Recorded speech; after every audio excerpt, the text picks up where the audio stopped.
Olá vocês! Estou aqui para falar do campeonato italiano, porque no final de semana teve um jogaço entre Inter e Fiorentina, 4-3. A Inter virou o jogo no finalzinho em 1 minuto e meio mais ou menos, e foi uma loucura. O Ribéry fez assim uma partidaça de gala. É um absurdo que ele ainda joga com a idade que ele tem, o ritmo que ele colocou dentro de campo. Mas antes de falar do que aconteceu e também um pouco do campeonato italiano pra gente discutir aqui, quero falar que no OneFootball vai ter a transmissão da final da Supercopa da Alemanha, Bayern e Borussia, lá no aplicativo de graça. Então você não precisa fazer nada, você vai pegar o celular, baixar o aplicativo e assistir. Jeito mais fácil, clica aqui no link da minha descrição, já vai direto lá, aproveita para curtir as reportagens, as entrevistas. É um aplicativo super legal, notificação sempre na tela do seu celular, eles estão sempre muito por dentro de tudo que acontece no mundo inteiro, então você nunca vai ficar sem saber das coisas, certo? Não esquece de baixar aqui pelo link. Mas vamos para o campeonato italiano.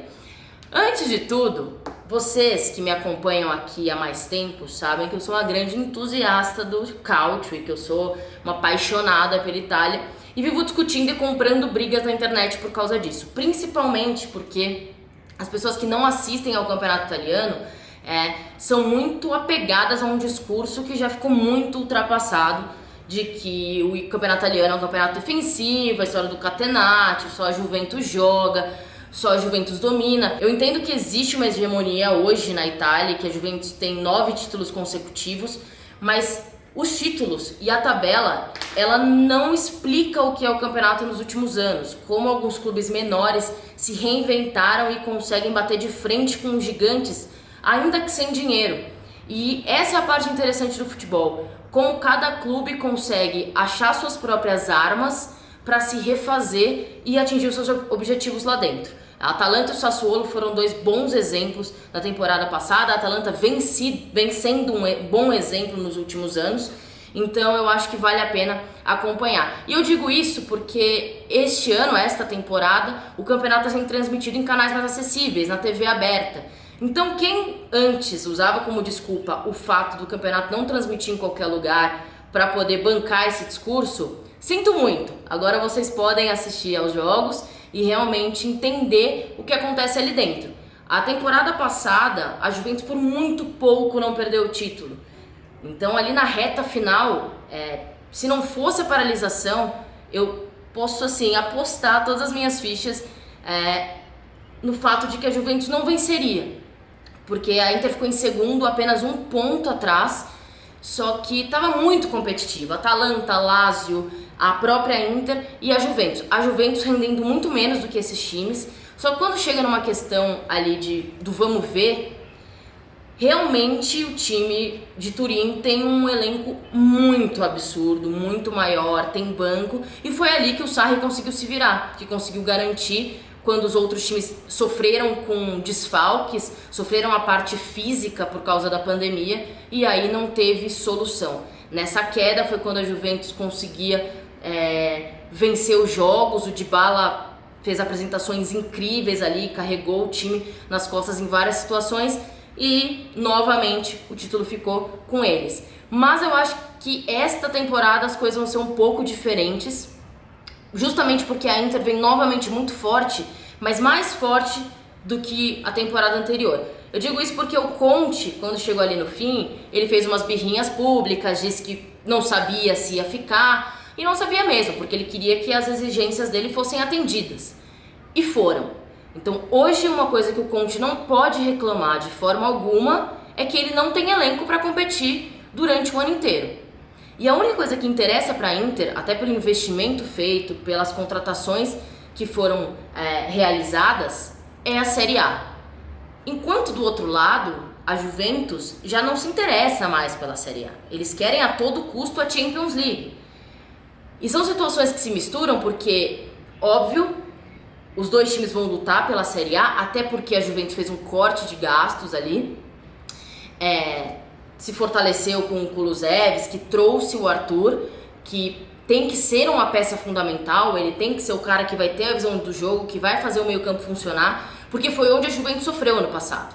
O Cristiano e o Dybala ficaram sobrecarregados porque o meio-campo não produzia nada.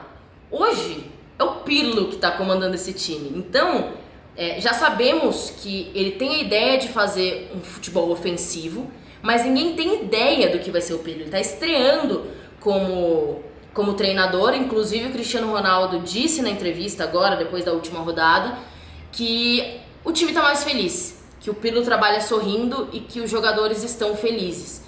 E acho que é uma informação importante, porque quem acompanhou o campeonato italiano sabe que o Sarri não tinha uma boa relação assim com o elenco como um todo, tinham alguns conflitos ali. Então parece que pelo menos internamente as coisas estão mais tranquilas. O Pirlo é um cara que tem um respaldo absurdo dentro da Juventus, ele é um ídolo, ele ganha menos do que alguns jogadores, do que muitos jogadores. Então é uma oportunidade, primeiro, dele, óbvio, ele arriscou bastante em abrir mão de treinar o time juvenil ali da Juventus e ir logo pro profissional, mas enfim, nunca se sabe o que pode acontecer.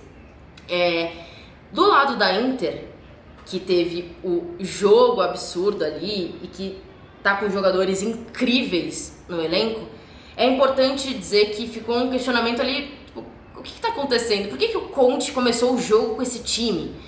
Ele entrou com o Perisic e com o Eriksen. O Perisic tinha sido emprestado porque ele não pretendia utilizá-lo, e o Eriksen, que foi muito criticado na última temporada, sendo que tem jogadores melhores. As contratações foram feitas justamente por esse motivo. Mas é aí justamente que entra a questão da mudança da Inter para a atual temporada, quando você olha para o banco. O Conte fez as 5 substituições e os jogadores que entraram foram Nainggolan, Sensi, Hakimi, Vidal e Sanches.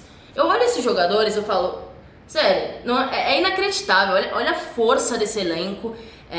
Gosto do Conte, é um cara que tem DNA, que busca o jogo, ele é maluco igual a Inter, né?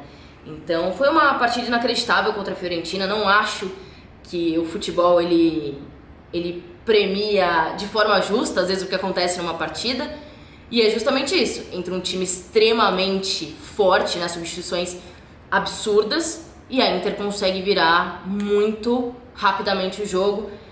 Acho que o Lautaro tem que estar bem focado, já que ele vai ficar na Inter, e me pareceu isso no jogo, um cara com a cabeça 100% ali dentro do campo, fez um mega golaço, mas o destaque realmente da partida para mim fica no Ribéry, porque o que ele faz com a bola é um negócio. Ele muda a questão do tempo, assim, parece que ele pega na bola, as coisas ficam em câmera lenta, porque ele consegue passar tranquilamente no meio dos jogadores. E aí, claro que existe o questionamento, nossa, por que a Inter tomou tantos gols, né? Um time que veio com a defesa muito forte na temporada passada, mas é isso, Kolarov e D'Ambrosio estavam improvisados ali na zaga, o De Vrij ainda não tá jogando, então calma, é um começo ainda. Eu não imagino o time que começou o jogo contra a Fiorentina sendo o time titular do Conte, e as coisas vão se adaptar. O Conte tem que dar uma resposta, são jogadores importantes, talentosos. Sinto muito que o Kolarov tenha ido para a Inter, mas faz parte. A Roma vai como segurar o Kolarov, né? Mas enfim, eu anotei algumas coisas para não esquecer que eu tô vendo. Próxima rodada, a dica que eu deixo para vocês é Lazio e Inter, Juventus e Napoli. O Napoli fez 6-0 na última rodada, então continua. Para quem achava que o time do Gattuso ia ser um time defensivo, desde a temporada passada tá aí, ó, batendo na cara de todo mundo. Então é uma rodada que pode dizer muita coisa pra gente, principalmente porque são times que vão disputar o título, que vão brigar pelas primeiras colocações. Óbvio, a gente tem a Juventus como favorita, como todo ano, a Inter igualmente ali pra mim, e aí os outros times que vêm na sequência, e esses confrontos já podem dar um sinal do que a gente pode esperar. Claro que é tudo um começo ainda, mas já, enfim, muita coisa a ser vista. A outra coisa que eu queria dizer pra vocês é que nessa história toda do o catenaccio, o futebol italiano defensivo, tivemos muitos gols na última rodada. Isso não é algo atípico no campeonato italiano. Isso tem acontecido com muita frequência. O campeonato mudou. E até ontem, né, o último jogo tá acontecendo agora entre Bolonha e Parma, já está 3-1, ou seja, 4 gols. Mas até ontem a gente tinha 38 gols somando todos os jogos. Então, para vocês terem ideia de quanto gol sai no campeonato italiano e como os jogos têm sido competitivos e legais. Então, se você tem algum problema aí com essa questão de nossa, não é um campeonato legal, assistam. Só para finalizar, e isso tem mais relação com a minha opinião pessoal e intransferível, é que o campeonato italiano ele é o campeonato mais romântico ainda da Europa. E ele é o que se mantém mais próximo ao que eu acredito ser a raiz e a essência do futebol. Essa relação entre clube e torcida e até o histórico dos times. Eu acho que se a gente pega e olha para os times de meio de tabela da Itália, meio de tabela da Espanha, os times da Itália são muito mais tradicionais, eles têm muito mais história. O campeonato italiano na década de 90 ali, que foi o fim do grande momento do campeonato italiano. E aí, depois disso, só os gigantes venciam. Tem esse apego muito grande à história. Eu falo isso porque, ao meu ver, as outras ligas, elas se preocuparam, e eu não julgo, com uma questão de globalização, com a questão de distribuir o campeonato muito bem para o mundo inteiro e atrair turistas. É óbvio, o futebol ele é pensado também financeiramente, o quanto isso gira a economia. E então você vai aos estádios em outros países e infelizmente a experiência ela não é uma experiência imersiva, você não se sente por dentro da torcida, vivendo aquele momento, porque o estádio é dominado por turistas. É engraçado até porque em algumas situações, se você ao invés de ir ao estádio for a um bar próximo nas redondezas ou uma região em que os torcedores se encontram, talvez você se sinta muito mais parte daquilo, do futebol local, do que estando dentro do estádio. Porque hoje é uma estrutura voltada para a televisão, para fora, muito mais do que a preocupação interna de estar ali com os seus torcedores. E eu já disse de novo, eu entendo, faz parte, e eu vivi muitas experiências legais em outros campeonatos, mas o italiano tem essa coisa. Então você entra lá e você tá muito próximo do que é ser um torcedor daquele time. É muito local, a experiência ela é muito imersiva. Então isso é uma coisa que me agrada muito da Série A e pra mim continua sendo o que mais me deixa apegada ao futebol que eles oferecem, certo?